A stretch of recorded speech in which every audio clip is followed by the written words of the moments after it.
Hola amigos y amigas de la comunidad de Tierra Baldía y en general a todos aquellos y aquellas que están viendo y siguiendo este evento que le hemos llamado La otra cara del fin de la historia en el siglo XXI y que nos permite revisar capítulo a capítulo el libro del pensador y antropólogo peruano ya fallecido, Fernando Fuenzalida Bolmar, que se llama Tierra Baldía. Su libro se llama Tierra Baldía, la crisis del consenso secular y el milenarismo en la sociedad posmoderna.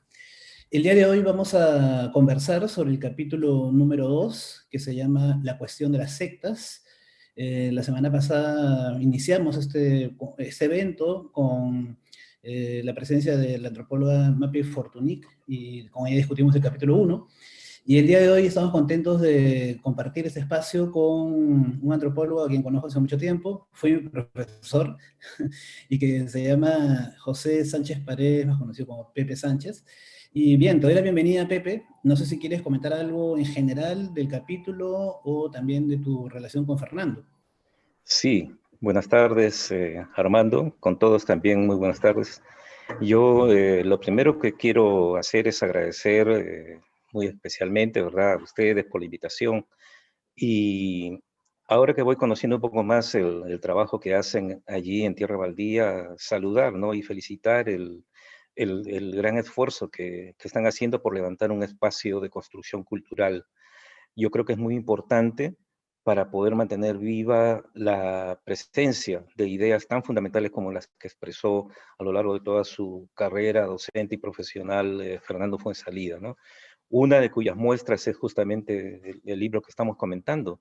Y sí, yo luego de expresar este reconocimiento así público, quiero también señalar, ¿no?, que fui alumno de Fernando. Fernando fue mi maestro, como de muchos de nosotros. Creo que también tuyo, Armando, ¿no? En algún momento sí. Y lo importante que recuerdo de él es, digamos, una especie de gran descubrimiento, ¿no? Porque al comienzo, por su personalidad así tan firme, elocuente y muy, eh, digamos, empoderada de sabiduría y conocimiento, mi gran descubrimiento años después de haber llevado los cursos con él fue que poseía una gran sensibilidad, era una persona que poseía un espíritu muy elevado, muy fino. Y yo creo que después en otro momento podríamos conversar más detalles, pero recuerdo que eso me impactó. Y recuerdo su cara sonriente cuando yo le preguntaba, pero acerca de sus posturas respecto de todas las cosas que él eh, planteaba y trabajaba en nuestros cursos y en las clases que recibíamos, ¿no? Entonces, ese es un poco mi punto de encuentro con él. Eh, y yo, en realidad, siento que este libro, Tierra Baldía, condensa gran parte de lo que es su pensamiento, su visión de la vida, la manera como él construyó una manera muy particular de hacer antropología, manteniéndolo en diálogo con toda una serie de otras formas de conocimiento que no las separa, sino que las integra en una visión de conjunto que favorece precisamente la construcción de la verdad y del conocimiento. Entonces, eso es algo que yo veo y percibo en este libro, ¿no? Sí, Y ciertamente, ciertamente el propio título, ¿no? Recuerdo este pequeño detalle. Tierra Baldía, un poco en contraposición con el otro libro famoso también de Manuel Marsal, el otro antropólogo de la religión, Tierra Encantada, ¿no? Tierra Baldía y Tierra Encantada. Después tuve ocasión de compartir con ellos este detalle y sí, cada uno coincidía en que era su propio campo de estudio, ¿no? Que no se niegan, sino que se complementan, ¿no? Tierra baldía desde el mundo urbano, la religiosidad en el mundo urbano, y tierra encantada, la religiosidad desde el mundo rural. sí, muy acertado ese apunte, Pepe. En efecto, Marsal, Manuel, ¿no? Manuel Marsal, Manolo Marsal, también tenía él un interés particular sobre lo religioso, tenía que ver con también su manera de ver el mundo y de vivir la vida, ¿no?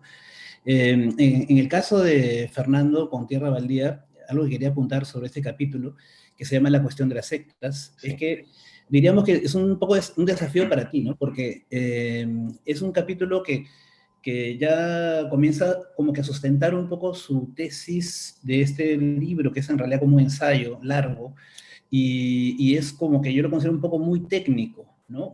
Este tema, el segundo tema es más técnico que filosófico, reflexivo, ¿no? Entonces, no sé si quieres comentarnos algo así como una mirada general sobre el capítulo, tus impresiones generales de él. Sí, efectivamente, ¿no? Siento un libro que dialoga que es un diálogo entre la antropología, la historia, la filosofía, las humanidades, en fin. Yo lo que percibo en este capítulo, que es uno de los primeros además, ¿no?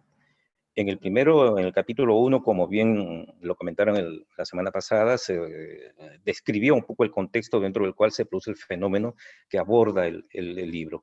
Y en el capítulo 2, justamente la cuestión de las sectas, el propio título dice su intención, ¿no? Va a problematizar desde el punto de vista antropológico, en mi opinión, los límites que le va a dar a su objeto de estudio.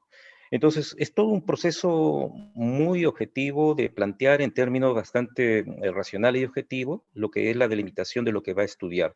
El corpus tan diverso, variado, complejo, difícil de poder aprender de una sola mirada, de grupos que constituyen esta segunda religiosidad a la que él se refiere, ¿no? Entonces, sí, este es un capítulo clave en el que va a sentar las bases que va a permitir a lo largo de los otros capítulos ir definiendo dentro de qué límites se va a desenvolver y con qué actitud, ¿no? Es decir, cuál es la visión, la mirada, qué tipo de mirada le va a dar a aspectos de la realidad religiosa que normalmente son vistos con mucha subjetividad. Ese es el gran valor de este libro, ¿no? De este capítulo.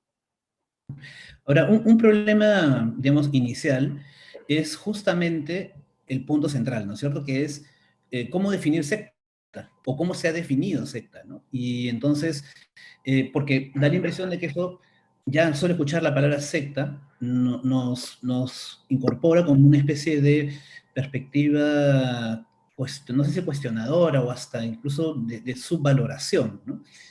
Ujú. ¿Qué te sugiere este aspecto central, ¿no? De la discusión? Sí, en realidad, digamos, para adelantar un poco la percepción, ¿no? Él no define en el capítulo no define lo que es secta, pero sí crea las condiciones para decir cómo y qué se debe hacer para poder arribar a una definición de una realidad tan compleja como esta.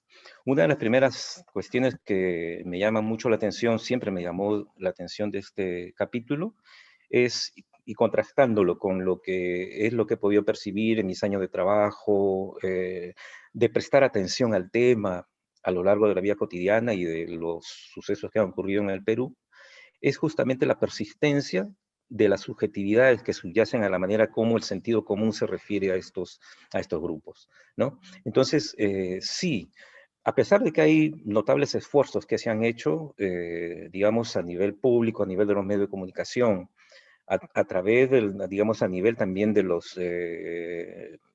las fuentes religiosas hacia las cuales se recurre normalmente para informarse sobre estos temas, debo reconocer que efectivamente hay ciertos avances que se han hecho para dar un tratamiento menos subjetivo al tema, pero eso es lo que persiste, ¿no?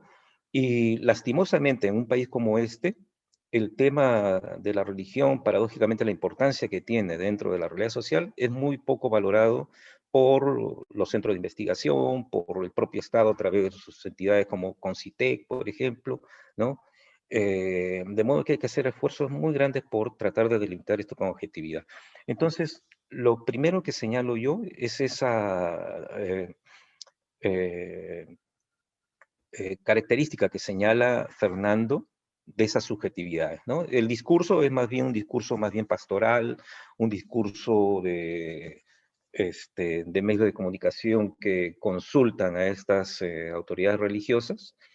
Y en más de una ocasión he tenido yo oportunidad de atender, digamos, a digamos, reporteros que vienen a indagar acerca de distintos temas relacionados con esto, ¿no?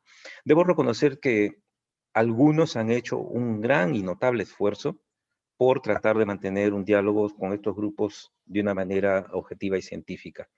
Pero después, digamos, por lo demás, en muchos casos, como que el diálogo ha sido esperando que yo confirme la condición de secta peligrosa, dañina, subversiva, qué sé yo, ¿no? Entonces sí, yo creo que en ese aspecto un buen punto de partida en todo el libro es este capítulo en el cual señala las limitaciones, Fernando señala las limitaciones de lo que es este tema.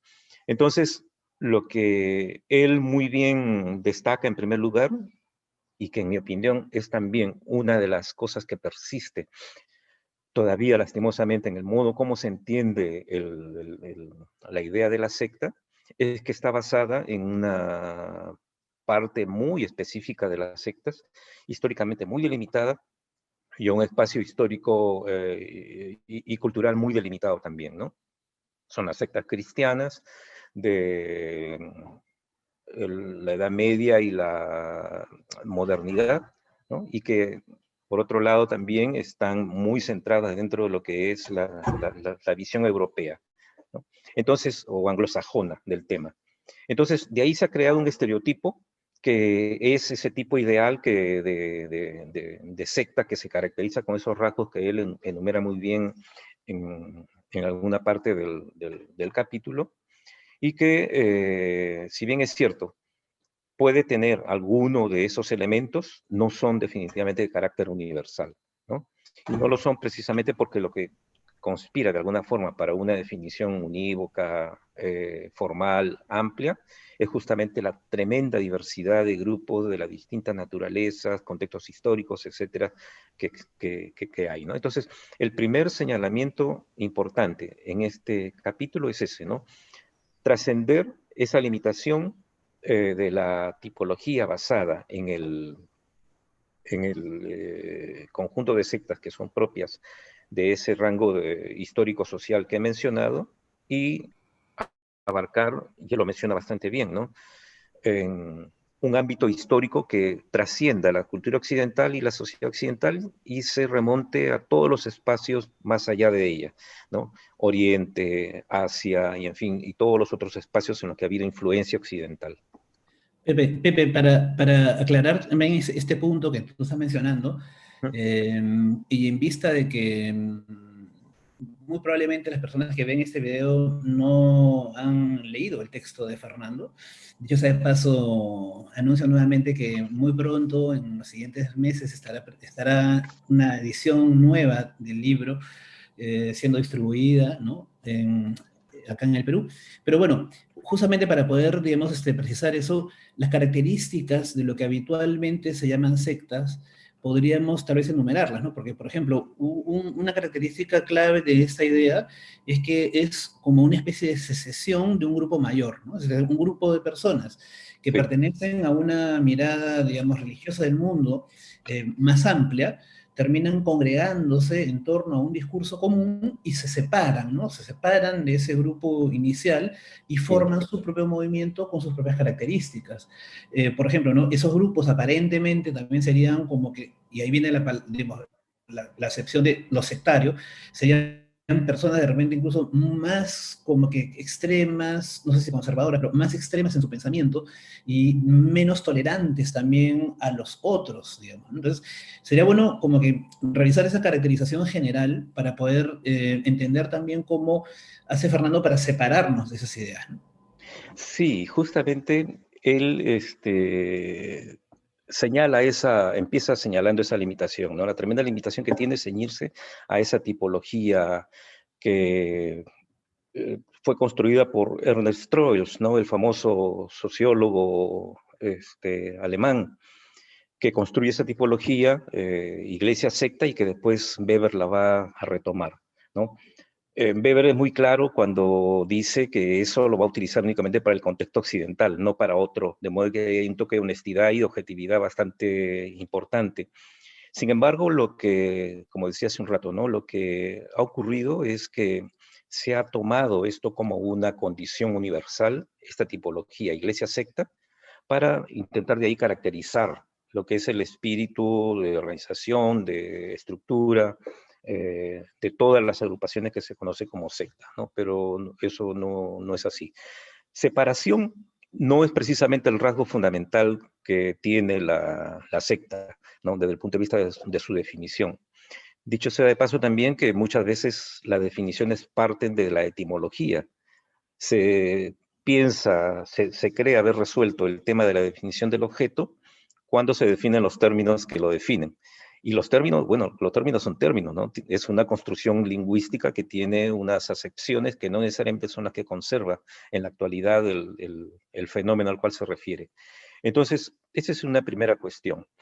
Y de ahí se desprende el hecho tan limitante en la definición de las sectas y su caracterización por rasgos, que se le atribuye que todas son separaciones, secesiones, cismas, y eso no es así, ¿no? Eso no es correcto. En todo caso, el tipo de separación que caracteriza a una secta es su distanciamiento de la sociedad, se separa de la sociedad. Eso sí es lo universal, ¿no? Hay una suerte de toma de distancia, de trascender la realidad social inmediata, y toma una distancia a partir de la construcción que se hace de la sociedad como un lugar malo en el que no se puede conseguir la salvación. Entonces, sí, eh, haciendo esas salvedades y destacando que no se trata de una separación radical que caracteriza universalmente a todos los grupos, porque hay grupos que se mantienen muy bien integrados a la sociedad, en diálogo, no son separatistas en extremo. Fernando dice, ¿no? que son, entre otras cosas, grupos que se caracterizan por ser eleccionistas. Es decir, eleccionistas significa que se consideran como el resto elegido del mundo, ¿no?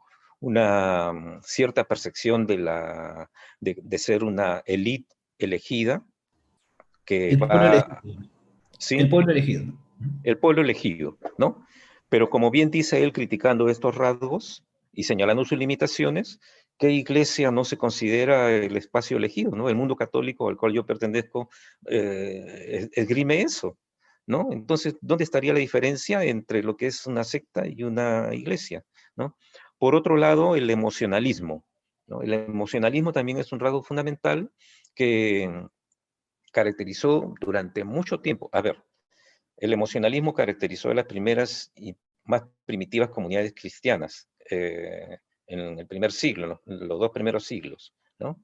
Luego se institucionaliza y la emocionalidad se pierde o fue apagada por la institución. Y ahí está la descripción que hace más adelante Fernando cuando menciona a Eusebio de Cesarea y describe en su historia sagrada a los que, bueno, en ese tiempo no lo llamaban pentecostales, pero a los arrebatados por el Espíritu, ¿no? Que formaron y que fueron duramente reprimidos por la iglesia instituida y que los marginó, ¿no? Entonces, la emoción reaparece después en otros contextos y no todos los grupos tienen precisamente la emoción como una característica fundamental, ¿no? Hay grupos que enfatizan cualquier otra dimensión de los sistemas religiosos, pero la emoción va a ser, digamos, característica de algunos grupos y algunos movimientos como los pentecostales. Después está el fundamentalismo, ¿no? Las sectas serían como especie de grupos que se adhieren literalmente a la palabra fundacional, a su doctrina fundacional, y eso les daría una cierta digamos, legitimidad en la rigurosidad con la que se sigue el mandato divino, ¿no? O la pauta divina de vida, ¿no? Si bien es cierto, esto es como un tipo ideal, un conjunto de rasgos que se va a construir en una especie de modelo abstracto para caracterizar a las sectas, no todas lo poseen ni todas pueden ser caracterizadas por alguno de estos elementos de manera exclusiva, ¿no? Entonces, negadora del mundo, hasta cierto punto sí, porque las sectas se distancian del mundo, ¿no? Las sectas como grupos religiosos buscan la salvación, y en esa búsqueda de salvación se separan del mundo, ¿no? Paradójicamente puede ser esto entendido, digamos, como una contradicción cuando vemos, por ejemplo, ahora a fundamentalistas, estoy empleando el término, tanto católicos como evangélicos, cuando en el contexto de los grupos pro vida y defensa de los derechos no al aborto, en fin, todos esos temas, ¿no? Parecería que están ingresando en una lucha abierta en la sociedad, lo están haciendo, ¿no? Pero lo hacen, digamos, en tanto ese es un medio para afirmar su salvación, lo que consideran su salvación, que no es, desde luego, una construcción únicamente religiosa, porque sabemos que esto está atravesado de una serie de elementos de tipo ideológico y político, ¿no? Con lo cual estoy señalando algunas de las, digamos, aristas que nos conectan esto con lo que es el tema en la actualidad, ¿no? Entonces, por ese lado, negadora del mundo, rigorista en que sí hay un rigor en la es como mantener firme la literalidad de la doctrina que rige al grupo, ¿no? Entonces, ascética y mística, la mística y la ascética son características, eh, yo creo, universales de todo grupo religioso. Pero por el hecho, digamos, de apartarse, de buscar caminos heterodoxos de salvación y de conexión con lo sagrado, esto probablemente sea un rasgo que aparece mucho más visible y notorio dentro de estos grupos, ¿no? Entonces, si reunimos todos estos elementos, vamos a tener un tipo ideal de secta, que desde el punto de vista sociológico es, digamos, un gran avance, un gran avance muy importante dentro de las ciencias sociales para establecer una definición y una caracterización de estas realidades. Es un poco la ruta que sigue el otro sociólogo que lo cita, siempre lo citó Fernando, que es Brian Wilson, que tiene en mi opinión, una de las mejores elaboraciones en sociología de las sectas, que se llama Sociología de las sectas religiosas, ¿no? Y hace un esfuerzo parecido de señalar un conjunto abstracto de elementos que estarían definiendo lo que es idealmente la secta. Esos elementos, Pepe, que los has señalado de manera muy completa, me parece, es bien interesante porque, claro, como tú dices, sociológicamente somos capaces entonces más o menos de poder delimitar un espacio de lo que llamaríamos secta. Y me parece que lo que hace Fernando en este capítulo es como recordar esos criterios y mostrarnos como una especie de diversidad etnográfica, es decir, diversidad de distintas manifestaciones, de grupos de distintos orígenes también y conformaciones, que no parecen calzar dentro de esa clasificación, a pesar de que generalmente se les llama sectas, ¿no? Entonces es como que surgen una multitud de grupos con diferentes prácticas, como tú dices, de repente algunos que buscan una especie de revivalismo, que los saque pues, de una especie de ritualidad que se ha enfriado, casi se ha muerto, y otros grupos que de repente elaboran una nueva lectura de lo que será la nueva venida o un fin del mundo que nos va a llevar por otro camino.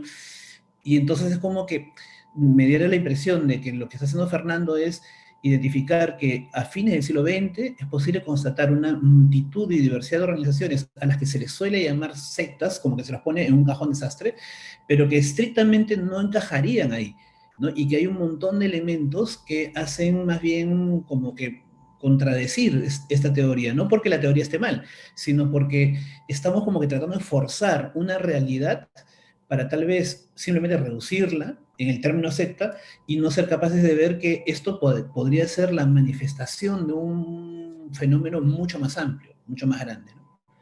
Sí, efectivamente, ¿no? Tú has descrito bastante bien el problema y en realidad estamos frente a una complejidad tan difícil de poder resolver que yo personalmente dudo que se pueda resolver en algún momento.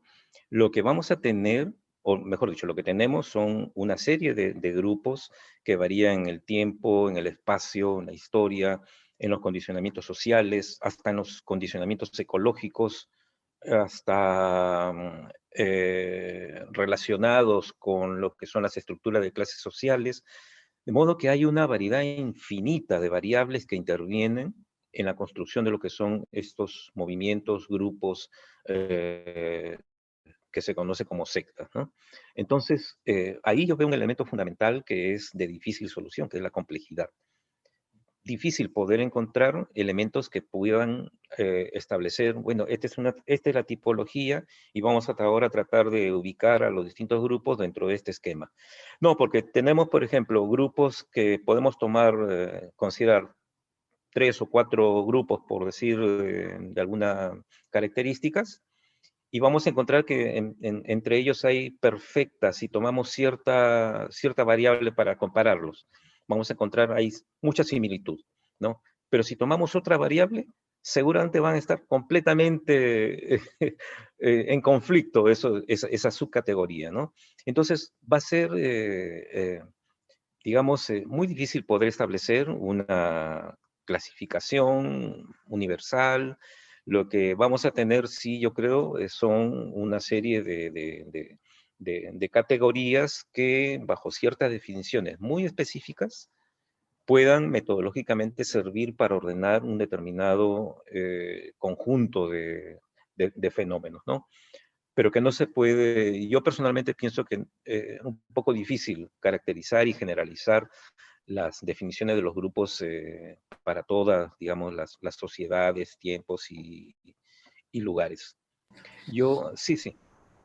No, no, solamente quería aportar ahí en la línea que estás mencionando, que otro tipo de reflexión que hace Fernando, además de esta vinculada con la definición clásica de lo que sería una secta, es que también habla un poco del momento de aparición de estas organizaciones, ¿no? Que se les clasifica o se les considera como nuevas organizaciones, porque Sí. muchas de ellas son en verdad organizaciones que parecen casi exóticas para, digamos, para el hombre, que sé yo, promedio, occidental del siglo XX, ¿no? Y entonces es como que alguna organización oculto que está esperando una llegada de platillos voladores o de repente tradiciones orientales manifestadas en imposición de manos, como por ejemplo el Magicari.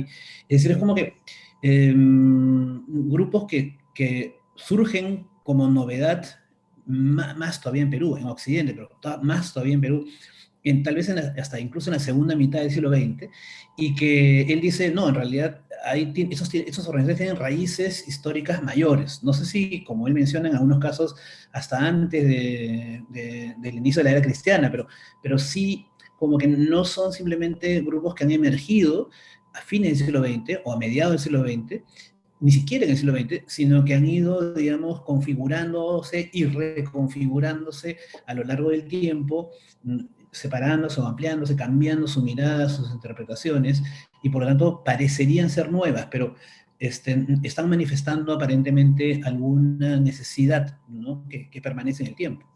Y yo creo que para entender esa relatividad de la novedad de los grupos, porque es otro de los prejuicios, ¿no? Se dice así simplemente nuevos movimientos, nuevos grupos, nuevas sectas. Y yo debo confesar de que me entusiasmé mucho cuando hace varios años empecé a ver por primera vez la aparición de este término, ¿no? Nuevos movimientos religiosos. Me pareció una excelente eh, reemplazo de la palabra secta, que no me gustó mucho y no me gusta mucho utilizarla. Pero en fin, yo creo que esa relatividad de lo nuevo de la secta, yo creo que debemos entenderlo en el sentido de que, en la línea de lo que es el sincretismo que caracteriza a estos grupos, ¿no? Es decir, el sincretismo en el sentido de hacer una fusión, combinación, de articulación de distintas perspectivas históricas, ideológicas, doctrinales, filosóficas, ¿verdad? Que hacen una amalgama original en muchos casos, pero en otras en las que aparece bastante nítida la vertiente original.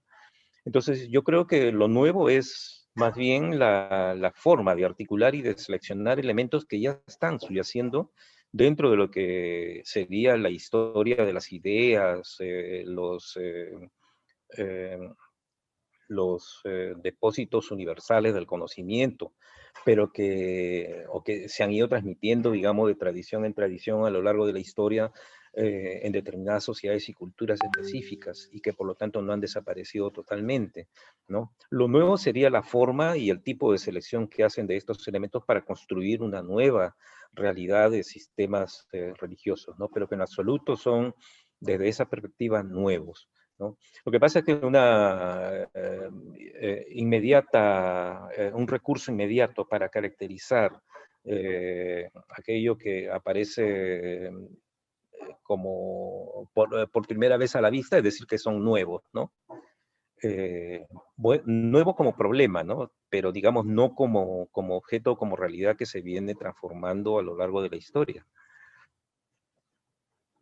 Creo que ese punto también obedece tal vez y aquí sería bueno tal vez como que establecer un vínculo con otras dimensiones de la problemática, ¿no? Porque al decirle nuevo, ya sea nueva religiosidad, ¿no? O nuevos grupos, es como también ponerlos en una ubicación de inferioridad, ¿no? O sea, el que es más antiguo, el que tiene más tradición, el que es más ancestral, tiene como que más categoría que el que recién emerge, digamos, ¿no? Es una forma también de ubicarlos en otro nivel. Y que incluso tal vez, separándome un poco en el camino de la reflexión, desde la antropología también nos ha pasado, ¿no? Que vemos como que estos grupos no son, digamos, serios, tan serios como para poder analizarlos, estudiarlos y tratar de comprenderlos.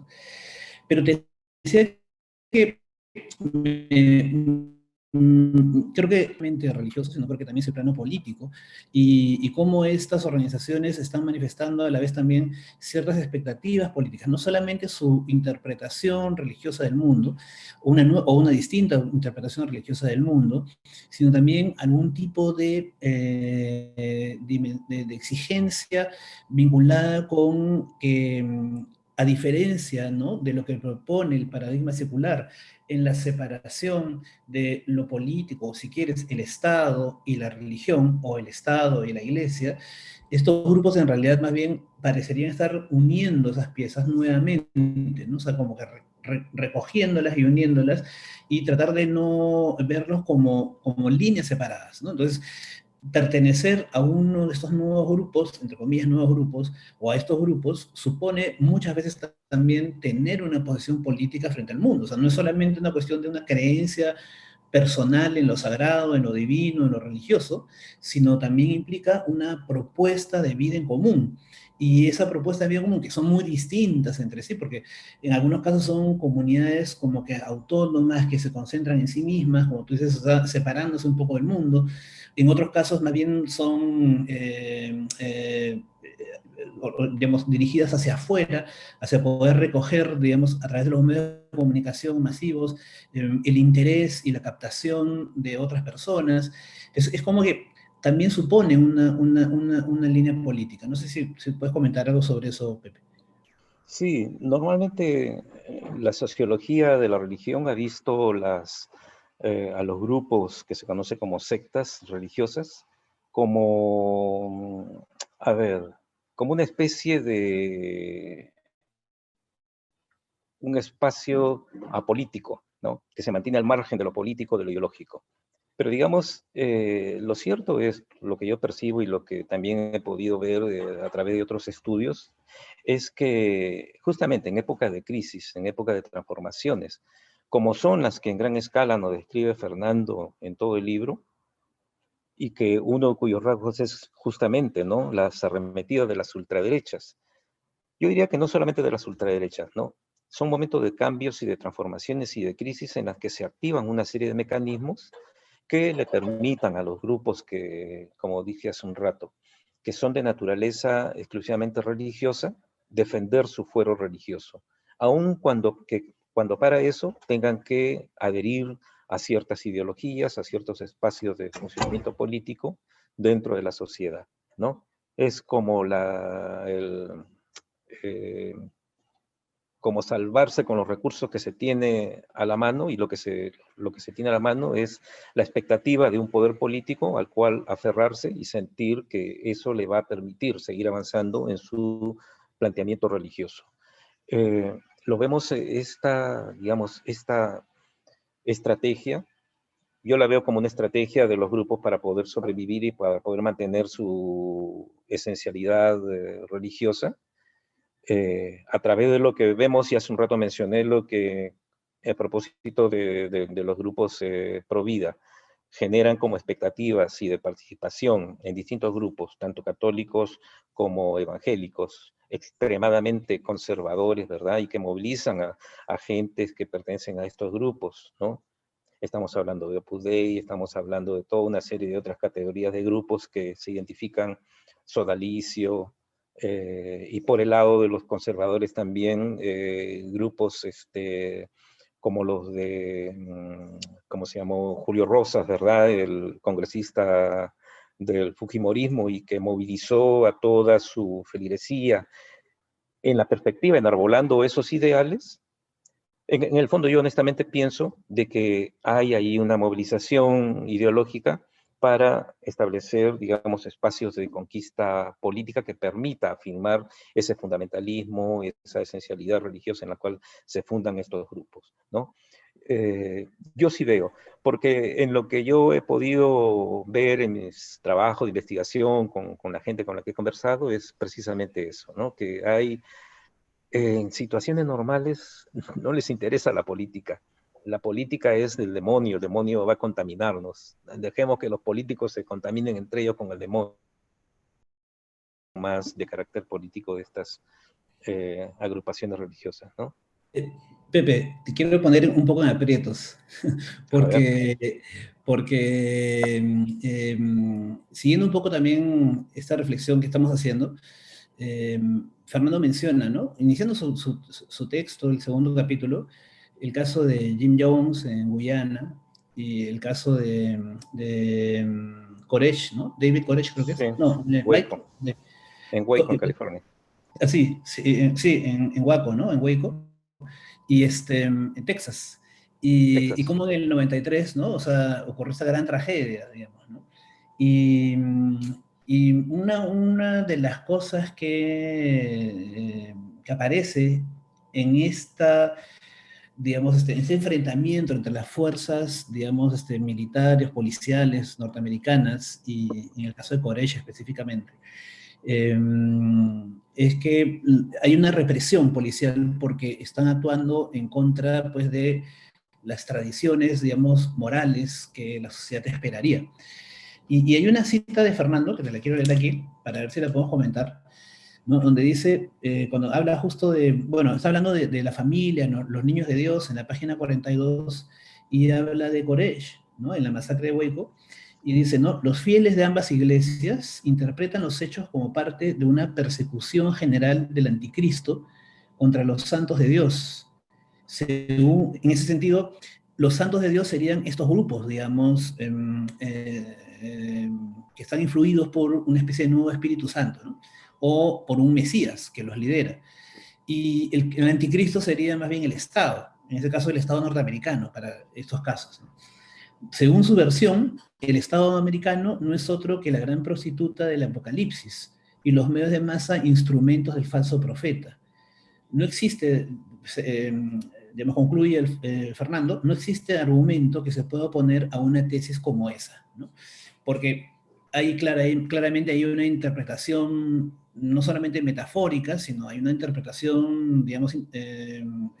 divina en términos de su lectura, ¿no? Pero, ¿cómo entender que el Estado o un Estado sea considerado el anticristo, que enfrenta a los hijos, o si quieres, a los santos que Dios ha elegido, ¿no? El pueblo elegido, Ujú. y que de alguna forma está como que allí uniendo esas piezas, ¿no? Lo político, el Estado, que aplasta las creencias de estos, digamos, devotos, y que entonces lo ven como el instrumento para que se pueda, digamos, erradicar una manera sagrada de entender el mundo, ¿no? Y no sé si eso de alguna forma nos introduce al cuestionamiento de ciertos grupos, digamos, religiosos ultraconservadores que cuestionan el Estado liberal, la modernidad, que cuestionan, digamos, el impulso de ciertos derechos de las personas,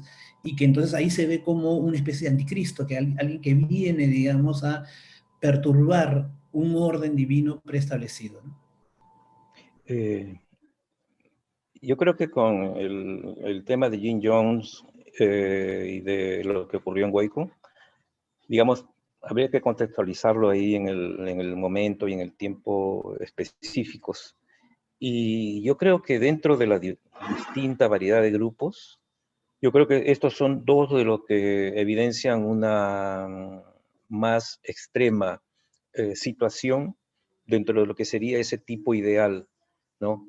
Considerando que habrían determinados grupos que se aproximan a esa idea de grupos extremadamente emocionales, extremadamente radicales en sus convicciones, extremadamente convencidos o fundamentalistas, ¿no? Yo creo que son, no diría excepciones, pero sí casos muy particulares y específicos de los pocos que hay en esta línea que han llevado su práctica y convicción religiosa a ese extremo. Una de las cosas que Fernando nos decía en clase, esto se me quedó grabado siempre, dice, cuanto más moderna y más postmoderna es la sociedad, más se vuelve, se retorna a los extremos fundamentales de la vida social, a las formas tribales, a las formas comunitarias que se han debilitado, fragmentado y perdido como consecuencia de la modernidad. Entonces lo que yo veo aquí es eso, ¿no? Si, a ver, pensamos un poco antropológicamente y vistos en perspectiva comparativa, hay varios casos etnográficos que muestran cómo una minoría étnica en una situación de apremio, dificultad, inminente derrota, optan por el suicidio como una respuesta, ¿no? Como una respuesta violenta a esa situación que están enfrentando, ¿no? Recordemos que la, la secta se define como un grupo que construye una respuesta frente al mundo, al cual consideran malo, enemigo, como un riesgo para su salvación, como una fuente de peligro y por la cual hay que tomar distancia, ¿no?